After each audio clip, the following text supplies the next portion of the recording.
আসসালামু আলাইকুম সবাইকে। আজকে আমি ওমারের জন্য বানাচ্ছি একটি পেপার কাপ টেলিফোন। যেই খেলাটা আমরা নিজেরাও ছোটোবেলায় অনেক খেলেছি। আমরা যেমন কাপ আইসক্রিমটা ছিল, পাওয়া যেত, এখনও পাওয়া যায়। সেটা যখনই আমরা খেতাম, আমরা দুই ভাই বোন, ওইটা দিয়ে হয়তো দাড়িপাল্লা বানাতাম, না হয় হচ্ছে পেপার মানে টেলিফোন এরকম করে দড়ি দিয়ে টেলিফোন বানিয়ে দুই প্রান্ত থেকে আমরা দুই ভাই বোন কথা বলতাম। আর দুই ভাই বোন ছাড়াও আমার আশেপাশের যেখানে থাকতাম সেখানের বন্ধুদের সাথেও খেলতাম। তো এখনকার বাচ্চাগুলো আসলে এই জিনিসগুলো থেকে একদমই অপরিচিত। বাচ্চারা কারোর সাথে মিশতে পারে না, কোনো খেলার জায়গা পায় না।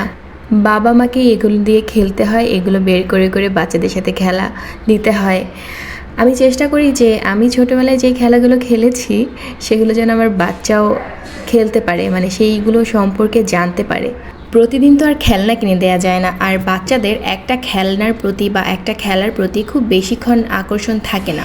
এরপর আমি এটা দিয়ে ওমারের সাথে কথা বলার চেষ্টা করেছিলাম, ওকে বোঝাতে চেয়েছিলাম যে আসলে এটা কিভাবে কাজ করে, এটা দিয়ে কথা শুনতে পারবো আমরা টেলিফোনের মতো। কিন্তু ও এখনও প্রপারলি বুঝে না, ও শুধু বারবার আমাকে টানছিল, মানে দড়িটার টানটা না হলে তো আর কথা শোনা যাবে না। ও শুধু হয় আমার কাছে আসতে চাচ্ছিল, না হয় হচ্ছে আমাকে ওর কাছে টেনে নিয়ে যাচ্ছিল। এভাবে টানতে টানতে দড়ি এমন জোরে টান দিয়েছে যে আমার কাপ সহ ছুটে চলে এসেছে।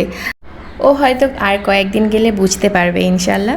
কিন্তু আপনাদের বাবু যদি 3 বছরের হয় বা 3.5 বছরের বা বুঝে এসব ব্যাপার, তাহলে আপনারা অবশ্যই মাঝে মাঝে এই জিনিসটা বানিয়ে ওদের সাথে খেলতে পারেন।